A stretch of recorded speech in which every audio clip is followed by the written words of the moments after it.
Omar, ¿cómo estás? Buenas tardes, mucho gusto. Te quería preguntar, Omar, ¿cómo era Omar Liborio antes de viajar a Malvinas?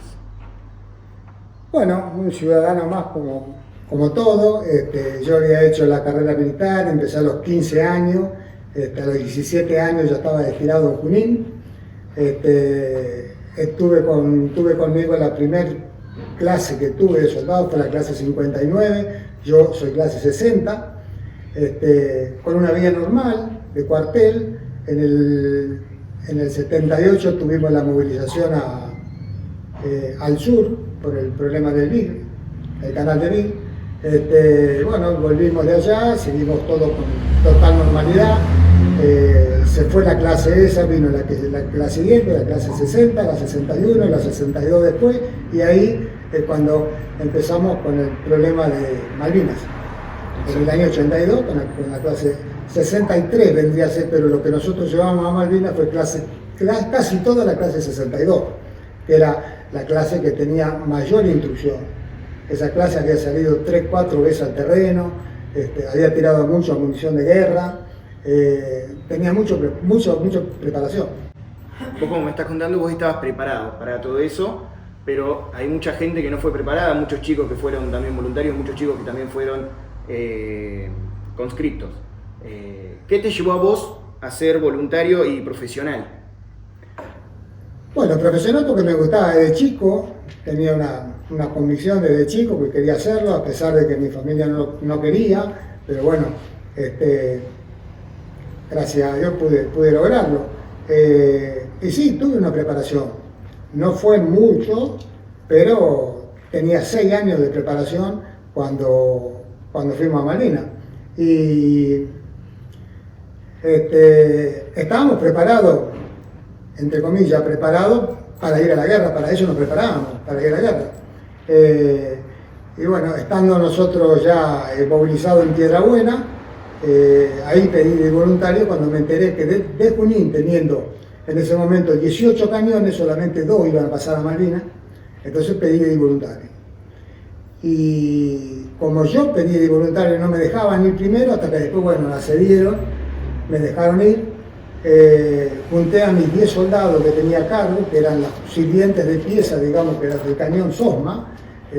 10 personas son los sirvientes de pieza, los que manejan el cañón. Los reuní para decirles la decisión mía, de que había pedido de voluntario, pero si ellos querían ir o no querían ir, tenían toda esa noche para pensar y al otro día decirme si querían ir voluntariamente o no, porque si no había 120 soldados más que tenía la batería, que yo podía elegir a cualquiera y que nadie le iba a recriminar nada. En ese momento me dijiste, bueno, vos te preparaste para una guerra, sí, por tu formación profesional como militar, pero ¿esperabas que en algún momento Argentina entre en una guerra? ¿Vos sentías eso? No, para nada, no, o sea, sabíamos que había litigio como fue el problema del Vir. Nosotros en el problema del Vir estuvimos el día 24 de diciembre a la noche con los cañones cargados y el tirafuego en la mano como para hacer fuego. Bueno, y después se paró todo por una mediación del cardenal Zaporé y no llegamos a entrar en conflicto.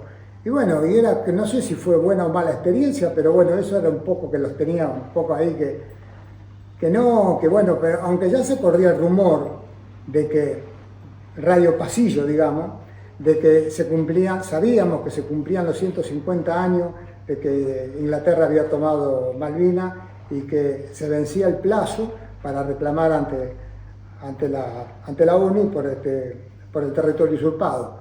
Entonces, bueno, llegó el momento, llegó ese 2 de abril y nosotros nos enteramos ahí estando en nuestros puestos de trabajo, como es que nuestro destino.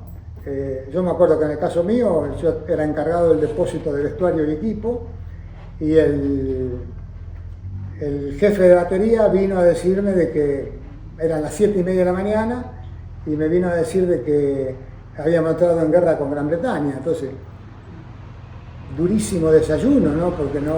Sí. difícil de digerir, digamos, porque no sé, si bien estábamos preparados, pero no lo esperábamos,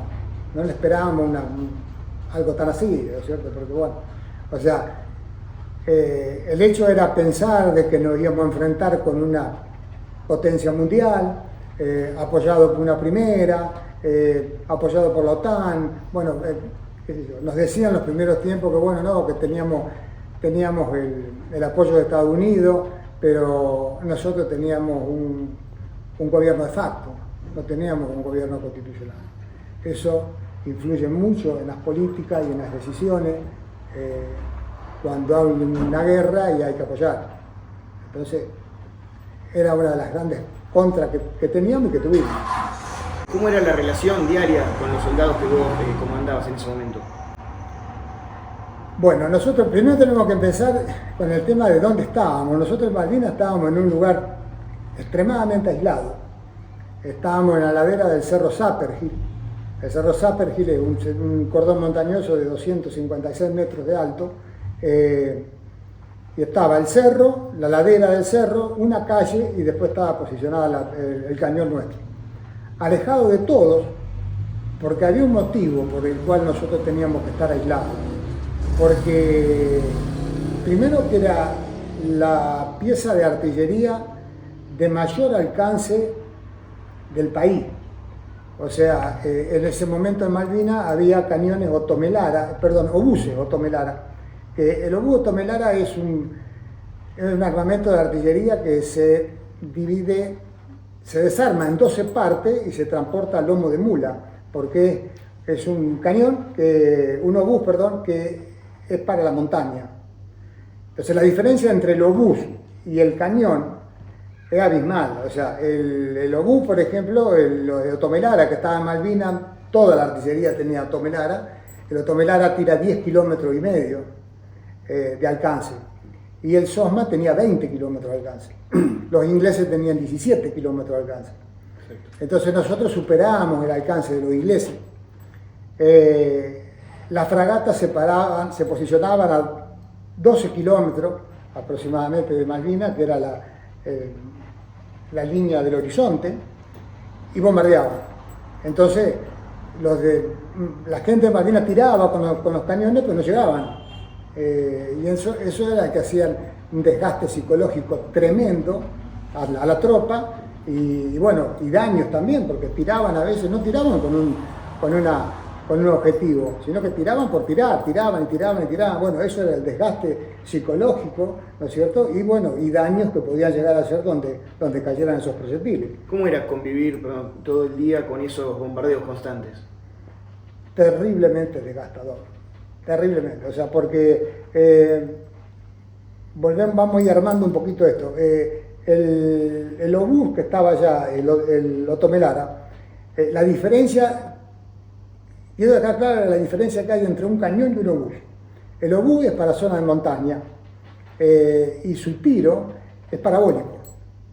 O sea, es corto el tiro porque es parabólico, va para arriba y cae. Entonces, el cañón, el tiro es rasante y tiene un alcance mucho mayor, aparte de tener un proyectil mucho más, de mucho más peso y todo. Por ejemplo, el proyectil del SOSMA pesa 44,8 kg, y bueno, y había que manipularlo también. O sea, pero bueno, en ese momento la gente tenía 20 años y es otra cosa. Entonces, ¿qué pasaba? Como estos cañones tenían tanto alcance y aparte el alcance, la zona que batían, porque la artillería no bate blancos, bate zonas, como hacer la artillería no puede tirarle a esto, sino que va a apuntar a eso, pero va a batir todo esto, un radio bate de 50 metros por 30 metros de fuego. Entonces toda la gente pedía apoyo al cañón SOSMA, todos querían apoyo, todos pedían fuego, o sea, pedía fuego la infantería, pedía fuego los comandos, pedían fuego los paracaidistas, pedían fuego, todo el mundo pedía fuego porque tenía los ingleses encima. Más todavía cuando teníamos que tirar a la fragata, que tirábamos a la fragata porque no con la con el objetivo de querer hundir una fragata o lo que fuera, porque un proyectil de un cañón no va a hundir una fragata, pero sí era como mantenerlos a distancia, porque cuando ellos llegaban a los 15 kilómetros, nosotros ya 13 kilómetros ya le estábamos tirando. Entonces tenían que tomar, nos respetaban mucho, porque hacía mucho daño el cañón. Entonces también todos pedían fuego a la artillería esa, pero había 2 cañones nada más de eso. En el país había más de 90 y fuimos 2. Junín tenía 18 y fuimos 2. Entonces, bueno, el pedido de fuego a esos cañones era constante, permanente, y nosotros prácticamente no teníamos descanso. No sé en qué momento descansábamos. Por ahí había algunas pausas en el fuego, pero bueno, ahí lo aprovechamos para descansar o algo. ¿Qué pasaba por la cabeza de ustedes en esos momentos donde no había bombardeos? Bueno, el caso mío fue un caso medio especial, porque yo no pensé nunca en volver. Yo estaba convencido que me quedaba en Malvinas, porque inclusive nunca escribí una carta. Y los soldados que yo tenía también, o sea, muy poquitos escribieron cartas, 2 o 3 creo que fueron los que escribían cartas. El resto era como que estábamos tan expuestos, pero tan expuestos al bombardeo, que ya nos habíamos nos habíamos acostumbrado a convivir con la muerte, o sea, ya no éramos más los que habíamos ido, porque Malvinas para todo, nosotros fue una bisagra. Nosotros fuimos llenos de vida y volvimos y compartimos la muerte. Entonces, se fueron todas las ilusiones, se fueron todos, se nos fue el alma, se nos fue todo. Y juntos, entre esa gran familia que se iba formando, porque era el día a día, hora a hora, minuto a minuto, porque no sabíamos en qué momento podíamos caer. Es lo que yo siempre les digo, porque me sigo reuniendo con ellos y les digo que siempre les digo lo mismo y a algunos les ha quedado. Compartimos la delgada línea que separa la vida de la muerte. Y no es poca cosa. En los momentos que no había, por ejemplo, pedido de fuego o no había que tirar hasta a la fragata, se tomaba un tiempo de descanso. Bueno, y ahí era donde, por ejemplo, algún soldado se sentaba en un lugar y bueno, en medio como que se le venía todo encima porque psicológicamente no se estaba bien, porque, o sea, pasábamos las miserias de toda guerra, porque en la guerra no hay cosas que no sea miseria, todo es miseria en la guerra. Pasamos frío, pasamos hambre, o como estábamos aislados en ese lugar así, tampoco recibíamos comida, no teníamos comida, con la comida la íbamos a buscar a un basural, comíamos cosas del basural, agua tomábamos de la cuneta, corría una cuneta al costado ahí, que venía agua de hielo, y después al último, como ya hacía como 4 o 5 días que se nos terminaron todos los recursos, no teníamos más nada para comer, subimos al Zapper Hill ahí, que estaba el batallón de infantería de marina 5, el BIN 5 que le llamaban. Hablamos con el capitán Robacio, que era el jefe, y le dijimos si no teníamos la posibilidad de que nos dieran algo para comer. Y nos dijo que sí, porque ellos tenían lo que se decía rancho. El rancho era donde se hace la comida. Cada unidad de combate que había, el grupo de artillería 3, que nosotros pertenecíamos a él, que estaba el jefe era Balsa, pertenecíamos a ellos, pero como estábamos en una zona tan difícil de llegar, no nos llegaba la comida. Entonces, bueno, Robacio nos dijo que cuando terminara de comer la tropa de él, lo que quedaba nos podíamos llevar.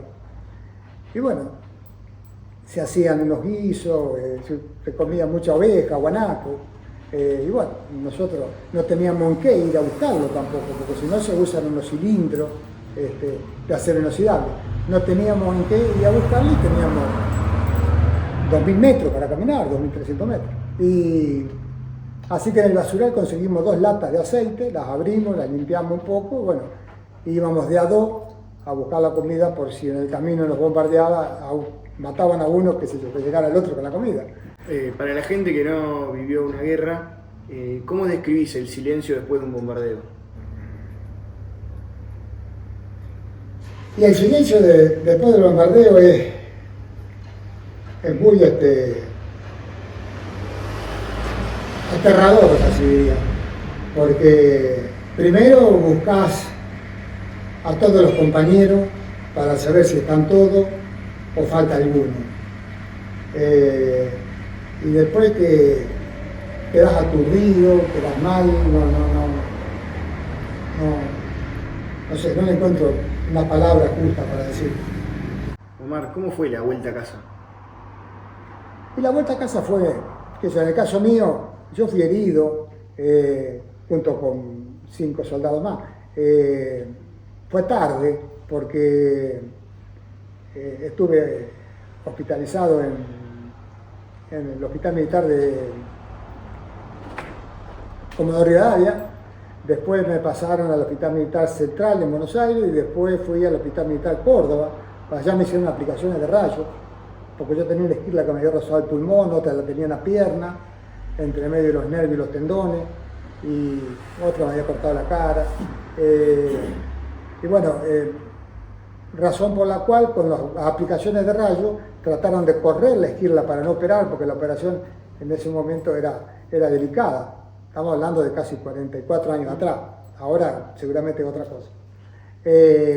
Había que hacer una operación muy grande, había que hacer una operación de pulmón, había que hacer una operación de la pierna seguramente iba a quedar dura, porque iban para sacar la esquila entre medio de los nervios y los tendones.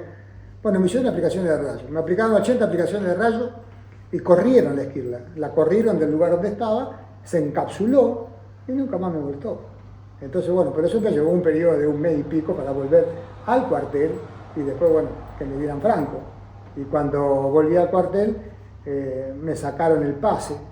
El pase significa cambiar de destino. Me mandaron de Junín a Santa Rosa La Pampa, el comando del 4º Cuerpo de Ejército, porque el jefe de la unidad, el jefe del cuartel de Junín, no quería tener veteranos de guerra en el cuartel de él, porque nos decía que éramos traidores a la patria, y creo que es un calificativo que es totalmente erróneo, porque nosotros hicimos lo que pudimos, dimos más de lo que teníamos, pero no alcanzó. Y el regreso a casa fue bastante crítico, ¿no? Porque eso nomás ya fue un acto malo, feo, que te cambien de destino, porque yo hacía 6, 7 años que estaba acá en Junín, y bueno, y de acá fui a parar a La Pampa, y bueno, después tuve 1 año en La Pampa y volví de vuelta a Junín. Algo que quizás antes no valorabas tanto y que después de la guerra empezaste a valorar más. La paz.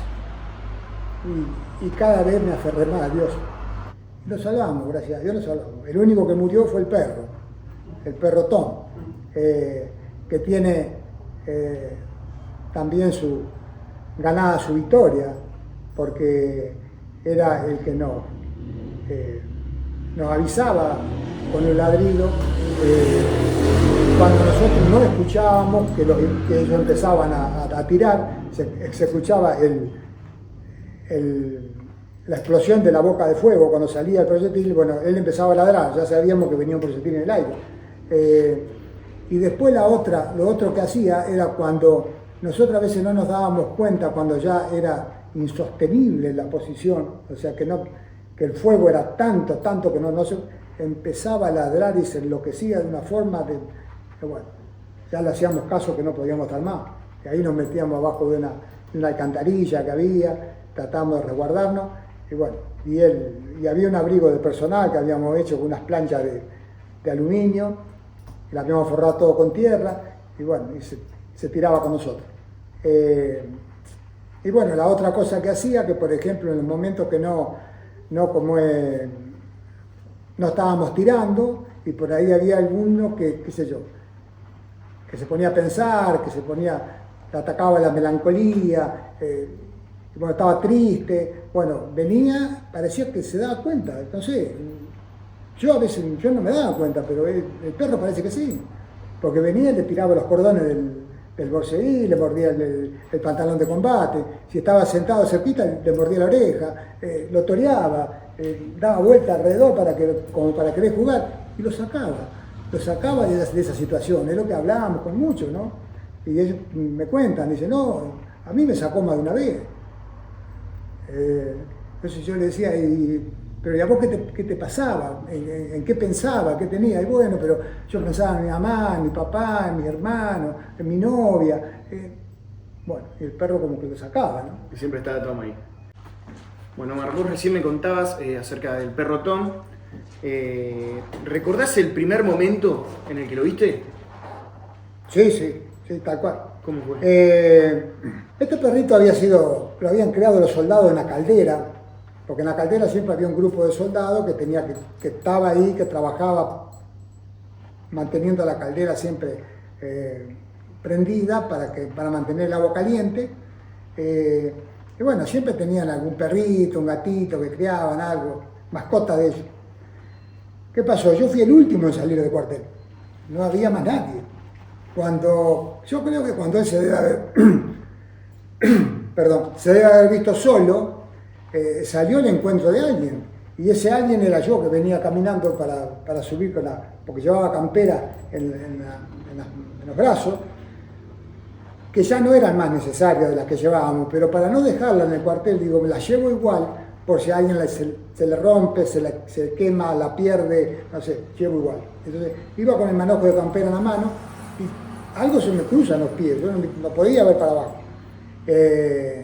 Y bueno, no sé si lo pisé o qué, y gritó, entonces me di cuenta, un perro, bueno, lo corrí, ¿qué voy a hacer con un perro?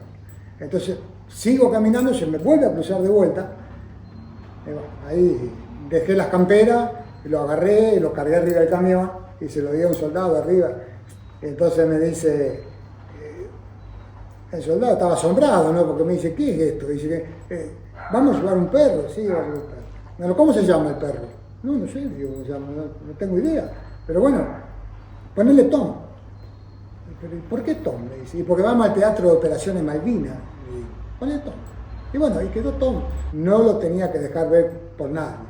Entonces lo metíamos no era muy grande, era un cachorrito, nada, marca perro, un callejero. Y bueno, lo metíamos entre los bolsos, lo tapábamos con una manta, pero él parecía que sabía que lo estábamos ocultando, porque lo único que quería era tener el hocico afuera, nada más. Si le tapaba los ojos no importaba, o sea, el hocico para respirar. Bueno, así que hizo todo el recorrido con nosotros y después hizo 3 viajes en avión a Malvinas, las 3 veces que lo pudimos aterrizar. Después nos enseñó allá un montón de cosas que aprendimos de un perro, de lo que puede dar un perro. Y bueno, el día que nos vinieron a nosotros, a él lo mataron, porque estaba arriba, siempre parado arriba de las piedras, como que dando la señal de alerta. Él escuchó el avión. Nosotros no lo habíamos escuchado el avión nosotros, porque nos atacaron de atrás, 2 Sea Harrier que nos atacaron de atrás, uno tira la beluga y el otro ametralló y tiró los misiles. Y bueno, pero ahí lo despedazaron las bombas. ¿Quién fue el que lo encuentra herido, Tom? Ahí lo encuentra un teniente primero que estaba también con nosotros, Da Funcio, que yo me entero 20 años después, que este hombre lo sacrificó, le pegó un tiro con la pistola y lo mató. Yo creí que había muerto en el ataque y 20 años después me enteré que no, me dijo él que lo había sacrificado porque estaba destrozado, para que dejara de sufrir lo sacrificó y quedó arriba de las piedras, como está en el monumento que tenemos acá, que ese montón de piedras que tiene ahí alrededor de él, que es como que simboliza que estaba siempre parado arriba de las piedras. Y bueno, y después hay otra cosa, ese monumento tiene otra cosa que a lo mejor mucha gente no tiene conocimiento, es que tiene una cruz atrás, que la cruz está inclinada. No es porque se cayó o porque la pusimos inclinada, es que porque el caído en combate es un animal. O sea, el ser humano lleva la cruz parada y el animal la cruz apostada. Por eso, porque está caído en combate, cayó en combate. ¿Vos qué sentís cuando pasás y ves el monumento a Tom ahí? Y lo saludo siempre. Mucha emoción, mucha emoción. Hoy por hoy, si tengo que calificarlo de alguna manera, al perro Tom, digo que es un artillero de 4 patas. Y que no tuvo instrucción. Hubo otros perros en Malvinas, hubo otros perros, pero perros con instrucción militar. O sea que tenían instrucción como tienen instrucción los perros de la policía, que normalmente vemos por ahí. Son perros instruidos.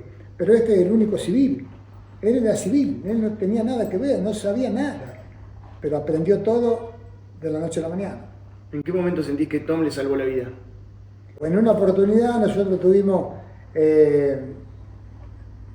muy cerca también de que nos volaran antes de tiempo, porque teníamos los proyectiles, yo los había hecho diseminar por la posición, porque el proyectil de Soma tiene una particularidad, que si llega a pegar algo sobre el proyectil, otro proyectil que pegue una esquila fuerte, explota.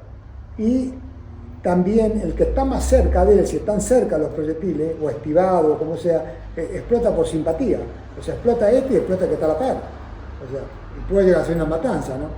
Entonces, bueno, los teníamos todos diseminados, por eso es que de esos 5 soldados que teníamos que no estaban operando el cañón, estaban acarreando munición, trayendo, porque la forma de tiramos era casi continua. Y bueno, y junto con ello el agotamiento físico, ¿no? Y teníamos sí la pólvora unos 20 metros atrás del cañón, los cajones de pólvora, y un proyectil inglés pega tan cerca de la pólvora que una esquirla perfora, las esquirlas salen al rojo vivo, entonces perfora uno de los cajones de pólvora y se agarra fuego a la pólvora. Se agarra fuego a la pólvora y los ingleses veían, porque ellos, teniendo en cuenta la forma de la tierra, ellos después de los 12-13 kilómetros, que estaban 14 kilómetros, levantaban un helicóptero arriba y que hacía 2 horas adelantadas. Entonces miraban por eso y tenían la computadora que le pasaba datos de precisión para los cañones de la artillería que tenían los buques. Entonces, en esa oportunidad, cuando se prende fuego la pólvora, ellos estaban viendo el cañón, lo veían de contraluz al cañón, que estaba levantado. Entonces, con Bullrich, este muchacho de Bedia, salimos del pozo de abrigo donde estábamos y le digo, vamos a bajar el cañón. O sea, le dimos con la manija, bajamos el tubo del cañón. Cuando bajamos el tubo del cañón terminamos de convencernos que estaban viendo que el cañón estaba en uso. Cuando ven el tubo caído, pieza fuera de servicio, dijeron. Dejaron de tirar. Cuando dejaron de tirar ellos, Bullrich sale y agarra los 2 cajones de pólvora que estaban incendiados y los tira en la cuneta en el agua. Bueno, por ese acto él fue condecorado. Y bueno, y ahí empezamos de vuelta nosotros a tirar, levantamos el tubo y empezamos a tirarle de vuelta. O sea, sí. Así que bueno, y en esa oportunidad estaba el perro de atrás nuestro. A mí me seguía pero por todos lados, donde iba yo estaba él. O sea, no me lo podía despegar. Pero bueno. Como vos decías que la gente, viste, por ahí le agrega cosas a la historia o le saca cosas a la historia, ¿es verdad que después de eso todos los perros que tuviste se llaman Tom? Sí, sí. A todos los perros que tuve les llamé Tom. Hasta que dejé de tener perro, debe ser 15 años, que dejé de tener perro, entonces, porque era un sufrimiento terrible cuando se me morían. Se morían de viejo, ¿no es cierto? Porque ya, o porque se enfermaban, entonces no quise tener más. Porque a mí me parecía como que yo como hacía de cuenta que lo tenía él conmigo. Entonces por eso era Tom todo el día, Tom, bueno, tenía ovejero alemán. Y bueno, dejé de tener perro. Omar, muchísimas gracias. No, por favor, gracias a ustedes, gracias por malvinizar, gracias por tenerme en cuenta, gracias a la institución también por el apoyo recibido y bueno, estamos para lo que me necesiten en la medida que pueda. Estoy con ustedes. Y ahora sí, finalizada la entrevista, Jorgelina, la secretaria del club, va a hacerle el homenaje a Omar. Así que vamos a entregarle mostrarle mejor. Bueno, Omar, esto es el nombre de todos los que formamos parte del club social, de todos los simpatizantes, de los miembros de la comisión, por tu valentía, por tu entrega, especialmente a la patria. Muchísimas gracias. Muchas gracias. Muchas gracias. Muy Gracias. emotivo. Gracias. La entrevista. Muchas gracias. Vamos a ver, vamos a mostrar el homenaje que recibe Omar. Esta sí, hacemos Para que un le zoom. saque una foto justo ahí. Emocionante. Bueno, Gracias. merecido Gracias. por todo. Gracias.